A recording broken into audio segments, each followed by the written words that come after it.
Como ela explica essa foto quando o senhor conversa com ela? É até uma curiosidade que eu tenho. E a legenda? Ela já explicou. Ela mencionou que como ele se apresentava como uma pessoa que poderia invadir e mostrar a vulnerabilidade de qualquer sistema de informática ou de mídia, e neste caso as urnas eletrônicas, como ela mesma disse, a consulta que foi feita a ele é para saber se as urnas eram confiáveis ou não eram confiáveis. Esta foto aí é a maior prova que ela nunca negou que encontrou com ele. Mas isso não quer dizer que ela se associa a ele para a prática de crimes. Ele, por exemplo, se sabe hoje, não se sabia na ocasião. Ele, por exemplo, ele não podia ter acesso à internet, a mídias sociais, ele não podia usar computadores, dar entrevistas, sob pena de ser preso de novo. E ele voltou a reincidir, por isso que ele acabou preso, por conta desses novos fatos. Não se sabia isso. A federal, ela tem uma responsabilidade duplicada, triplicada, até por ter que dar o exemplo, ela exerce um mandato, ela representa uma parcela da sociedade.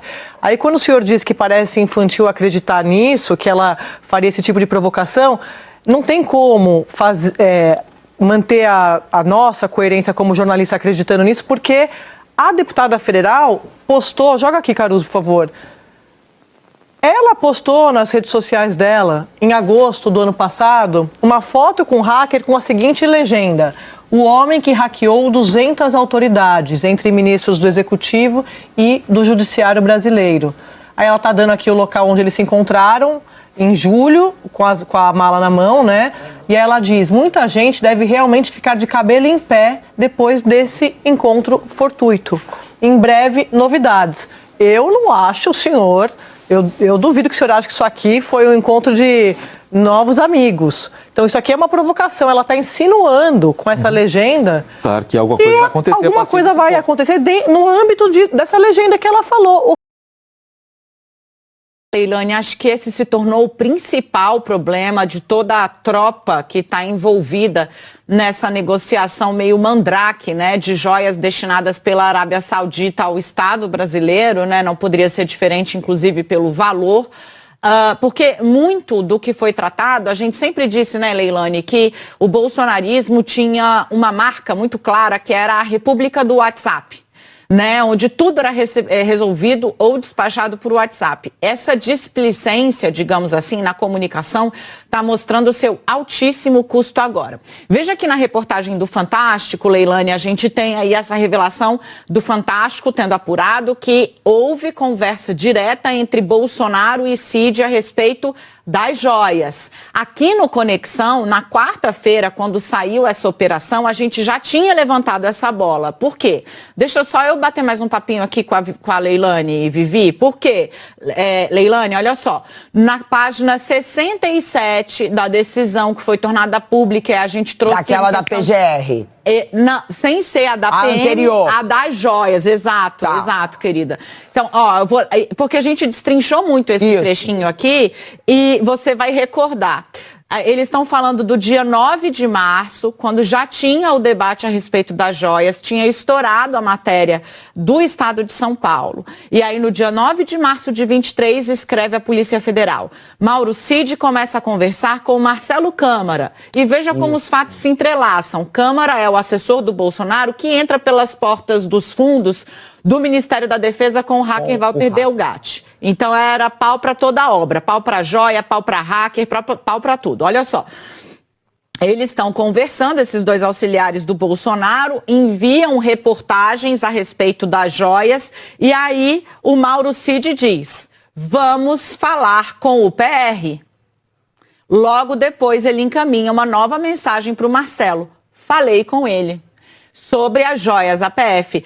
A Mauro Cid continua a conversar com Marcelo Câmara sobre os kits de joias. Então encaminha uma imagem de um tweet postado por um repórter relatando que Bolsonaro havia recebido um kit de joias em 2019. E aí o Mauro Cid diz: vamos falar com o PR. Não tem como ele ter ido relatar a Bolsonaro algo que fosse diferente ou alheio à questão das joias. Exato. Então está se avançando no que já se tinha. É isso, e Bolsonaro insiste em dizer que não falou sobre esse assunto, que não sabe desse assunto, basta aí, tá registrado. A República do Zap. Falando em República do Zap, a gente vai trazer mais informação para vocês. Esse aqui já está no blog, está na home do G1, dá uma olhada lá, que são, bom, esses celulares, né? Você ficou sabendo em primeira mão aqui na Globo News e no G1, nas quarta-feira, dia 16, que Frederico Wassef havia sido alvo de uma busca pessoal em um restaurante aqui em São Paulo, na capital paulista. Ele estava num shopping. Ele tinha sido alvo de um mandado de busca e apreensão exarado em toda essa operação relacionada às joias, que chegou também no pai do Mauro Cid, mas ele estava em local incerto e não sabido. A PF não o encontrou nos seus endereços. Então a PF passou a seguir, digamos assim, os passos de Frederico Wassef, porque ele não havia entregado os telefones e aparelhos que o ministro Alexandre de Moraes havia determinado que fossem buscados pela PF. A PF pediu e o ministro autorizou. Pois muito bem, foram apreendidos, a Natuza Neri contou 4 telefones celulares com Frederico Wassef. E um deles, segundo a Sadia, era utilizado apenas para o Wassef falar com Bolsonaro. Todos eles agora já estão no local correto de destino. Os celulares foram apreendidos aqui em São Paulo, encaminhados num malote, ou seja, um processo de resguardar a cadeia de custódia desses. O que é isso, né? Você garante que ninguém vai mexer neles enquanto eles estão a caminho do destino, que é a Polícia Federal em Brasília. Já estão os aparelhos lá, segundo me informou a fonte. E embora a Isa tenha dito que não tem um prazo para esse trabalho ser concluído, o ministro Alexandre de Moraes, num despacho, segundo investigadores, deu 30 dias para a Polícia Federal concluir o trabalho de perícia em todos esses celulares. A PF pode pedir mais prazo? Pode, aí o ministro precisa autorizar.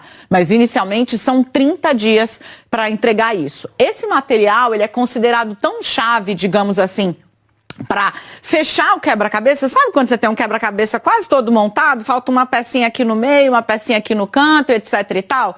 Pois é, essa pecinha pode vir de um desses 4 aparelhos que está aqui, né? O Wassef diz que praticamente adivinhou a necessidade, foi lá, descobriu sozinho a loja e comprou o relógio sem ninguém ter pedido nada para ele. Será que é verdade? Pois muito bem, essa pecinha então que está faltando pode vir dos celulares. E a apreensão em tratar esse material com muita seriedade é tão grande